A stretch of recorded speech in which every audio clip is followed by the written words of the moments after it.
How's it going today, guys? This is Dan with another video from the Rapaway Homestead. So today we're going to be changing oil on my wife's 2010 Chevy Traverse.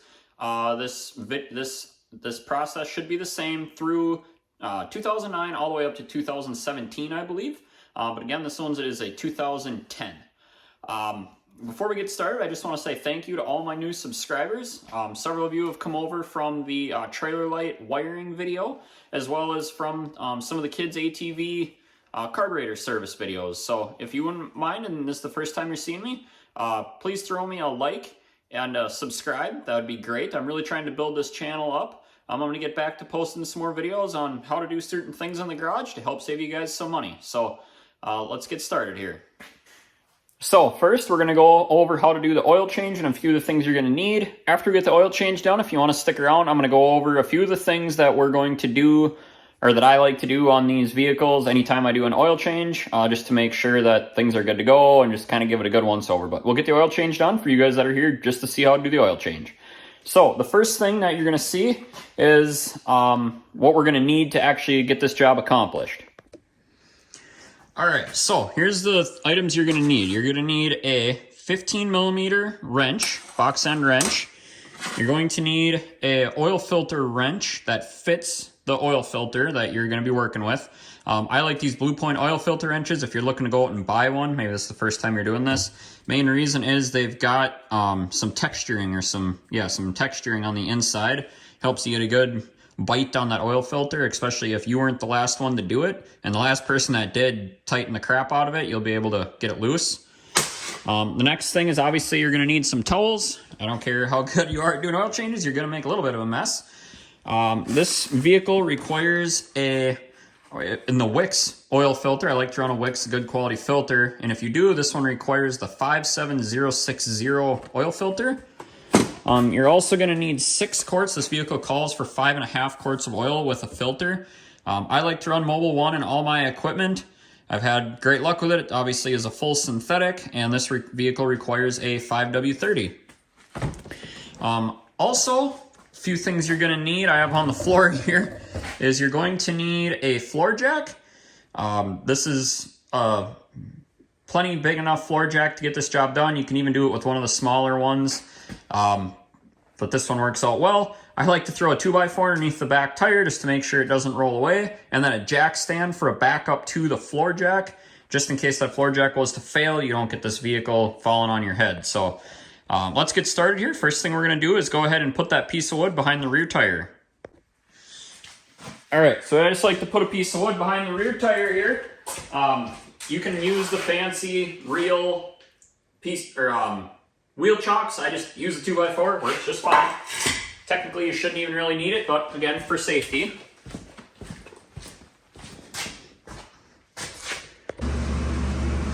All right, now the next thing you're gonna need to do, and I apologize for the light underneath this vehicle, it's fairly low to the ground, is use your floor jack to lift the front of the vehicle.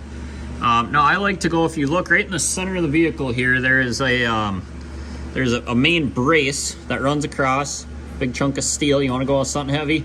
And there's kind of almost like a toe point here, or a notch in the frame. I like to go with my floor jack right up underneath there. So we'll get that in and I'll kind of show you what that looks like. Okay, so as you can see, we've got the vehicle up in the air here. It doesn't have to be up real high, just enough for you to get under it. We've got our floor jack on that main beam where I was showing you, with that kind of in the center there.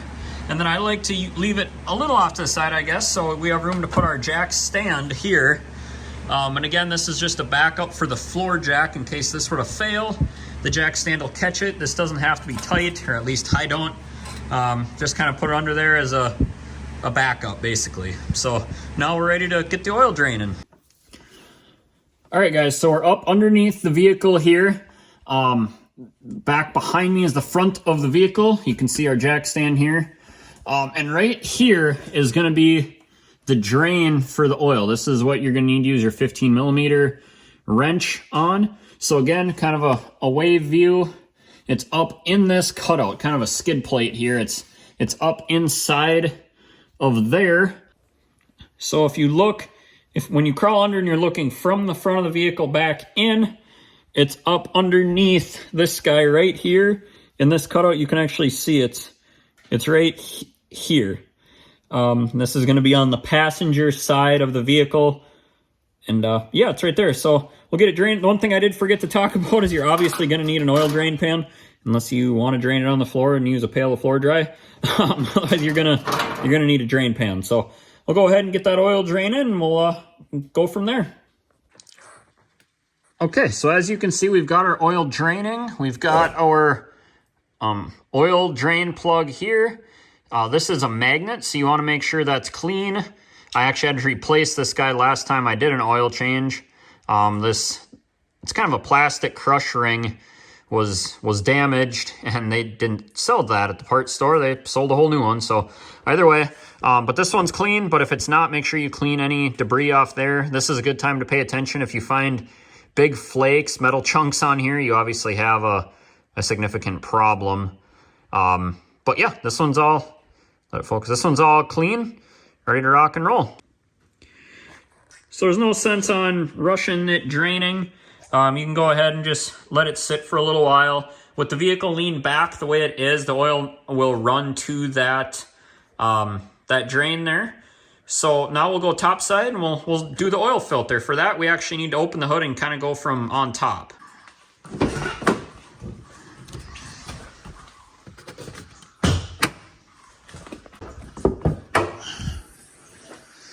All right, so we got the hood open.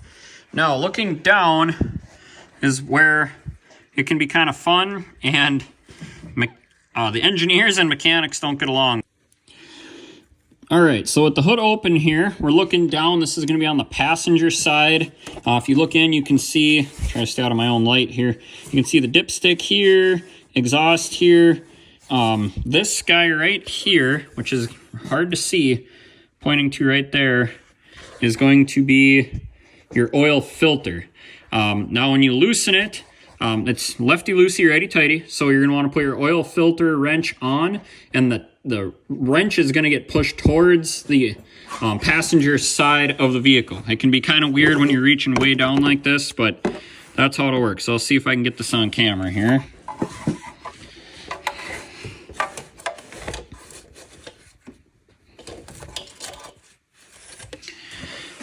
So there I've got the filter wrench on the filter, kind of give you a better idea where that filter is located. I'm not going to be able to film on unscrewing it because it's way deep down in there, but I'll get that off and kind of show you. Okay, so here you can see we got that oil filter removed.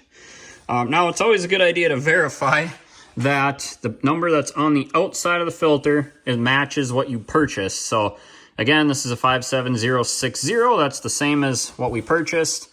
Nothing got mixed up there. So, and again, going back to the vehicle here, you can see where that filter was removed from a little easier now. It's no longer there. There's a bit of a, come on camera, focus. There's a bit of a drain. Now you can see that makes a mess. There's no good way to do it without making a mess that I have found. If you guys have any tips, let me know. But from here, I thread on the new filter before I go to clean up that mess. So let's go ahead and do that. But unfortunately, thanks to GM, a normal oil filter threads up from, like on a pickup truck, will thread up from the bottom, and that way it'll stay filled with oil. This one comes in sideways like this. So obviously, if we fill this full of oil and you try to snake it down in there, you're just going to dump oil everywhere and make a giant mess and waste a pile of oil. So I'm going to go ahead and thread this guy back on. Now, when you do that, you want to go until the rubber sealing surface makes contact with the motor. And what I like to do is go 3/4 turn after that, tight. If you go super tight on this, you are going to hate yourself the next time you change oil, because there is so little room down there that if you get this guy on there too tight, you're going to fight like crazy next time you go to pull it off. And if this is going to be your first time changing oil on it, you might find that the lube tech, the last place you brought it to, gorilla tighten the thing, and you are going to struggle getting it off. So don't do that to yourself. Go till it contacts, another 1/2 to 3/4 turn tight. You can kind of get a feel for it. If you really got to start reaming on it, that's too much. Some guys say hand tight, and that is true, as tight as you can get it with your hand, but that's pretty vague. It all depends on how strong you are, and on this one, you can't really get in there too good. So I like to throw a wrench on there and give it a little extra tight. But again, you don't want to go too much. So I'll go ahead and thread this back in there, and then we'll get it cleaned up. So one thing I forgot to mention that I got to mention before we continue here is on the old filter, that same rubber O-ring right here, you want to make sure that that guy is still on there, not that it got stuck to the engine block. From time to time, and depending on what filter brand you remove, that can get stuck on there. And if you double gasket it, people call it, or double O-ring it, when you start it up, it's going to blow oil everywhere and you're going to make a huge mess. So make sure that that O-ring is off, and when you install the new filter, that it's right tight to the engine block, and not that there's another O-ring there, because again, you're going to make a giant mess. So to clean it up, I just reach down there with rags, wipe everything down the best I can, and then a lot of people argue this, but in the real world, it's what you got to do. I just shoot around down there with a little bit of brake cleaner, and then lightly with an air hose, dry off that brake cleaner.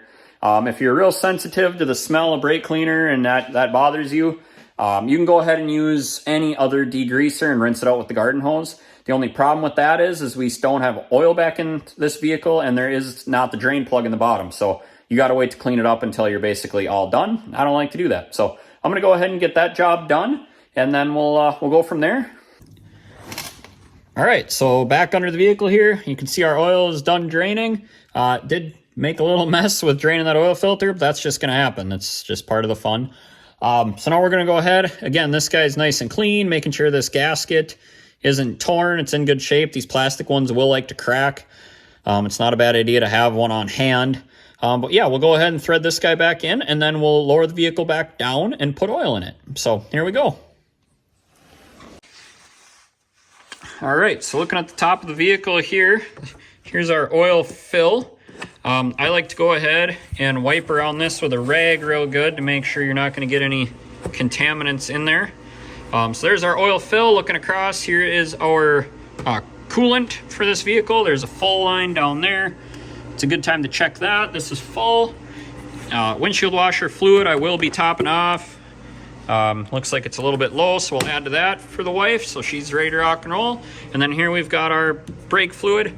Nice and full. You can see if this is low, yeah, your brake fluid is getting out somewhere, and that needs to be addressed. Brake fluid doesn't just go away. So if that's low, you find that to be empty when you go do this, you've definitely got a brake line or a brake fluid leak somewhere. But that's not what this video is about. So go ahead and loosen this guy, and then we'll go and get our funnel and start adding our oil back to it. All right, guys, here we go. We'll start adding our oil back to it. Doesn't matter what oil filter you decide to use. Just make sure it's clean. If it's been sitting on the shelf, get the dust out of there. You don't want to add all that contaminants into your oil system. Yeah, so we'll go ahead. This is a 5-quart jug of oil here, so it'll take all of this and about half the next one. But once we do put this one in, we'll start checking it with that one so we don't overfill our oil. So let's go ahead and we'll start adding this. And you want to go kind of slow so you don't overfill things. You can make, obviously, a big mess doing this, so that'll just make more cleanup time and a waste. This oil is not cheap, and it's getting more and more expensive every time I buy it. So I think in total, this oil change with the filter and both things of oil, I want to say costed right around $70, maybe just a little bit less. So that's about what you can expect for a full synthetic oil change. If you go with a conventional oil, which you can run in this engine, I recommend full synthetic, but it's quite a bit cheaper. But this oil is going to last longer. It's going to serve your vehicle better, and with the prices of new vehicles today, I'd like to try to keep mine running for as long as I can. So, so there's the first 5 quarts going in. Grab the second one here, and we're going to go ahead and just put a little bit of this one in, and then we'll go ahead and start the vehicle, let the filter fill, check for leaks, and that's when we'll really adjust the final oil level on it. So we'll go ahead and add this one, or a bit of this one. So that's probably good there. That's about 1/4 of the jug.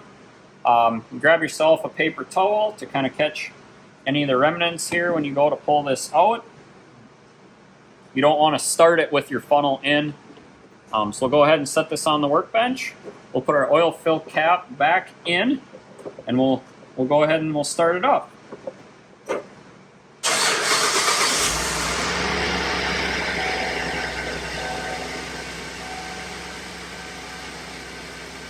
So now once you have your engine running, I like to use a flashlight. Look down at your oil filter, make sure there's no oil leaking out of there. Everything looks real good, and then I'll take the light and shine up underneath and make sure there's no oil leaking underneath either. This is a good time to make sure that you don't have any leaks. So,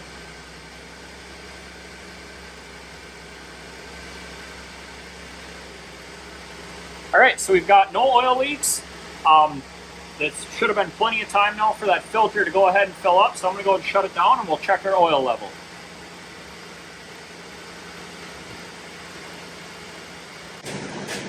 Alright, so we've got a fresh, clean shop towel here. And we'll go ahead and check our oil level, trying not to make a mess. Go ahead and wipe that off. And then we'll be able to see where it's at.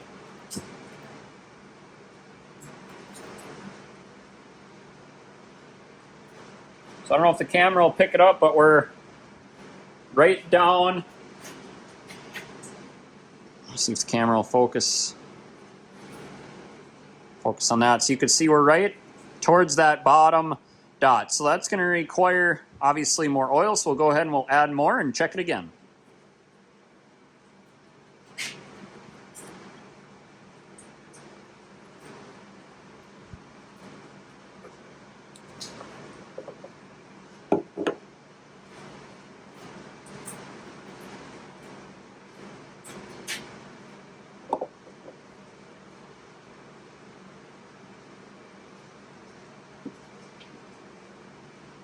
So we put about another, I'd say just over half this container in.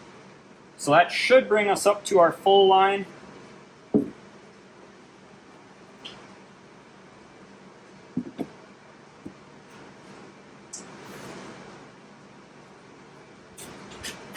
And check it again here. Pull it out, go ahead and wipe it off. And we'll go in for a check.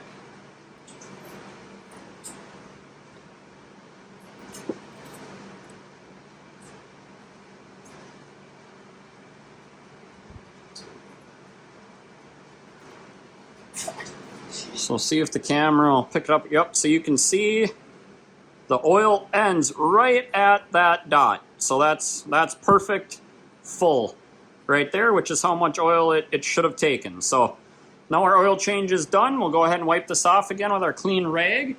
And the oil change part of this is done, other than making sure you wipe things up and any mess you might have made. We've obviously got to put our oil fill cap here back in. Alright guys, so there you have it. There's a quick oil change on a 2010 Chevy Traverse. Fairly minimal editing here. It's not hard to do. You can go ahead and save yourself a bunch of money. It's also a great time when you're underneath there. Just look around, look for any leaks, check for excessive rust, things rusting apart that could cause a danger. It's just a good time to give everything a good once over. You'd be amazed the stuff you can find that you could catch early. It can be a big safety thing, especially if it's your significant other driving around like it is for me with our kids. Yeah, it's good to just check for that stuff. The other thing I'll do before I pull it out of the shop here is check tire pressure, make sure that's all good. This vehicle does have the tire monitor system in it. However, some of the sensors don't work anymore, being it's older, and I guess just too cheap to put new sensors in it. So I'll manually go ahead and check them, make sure our tire pressure is good.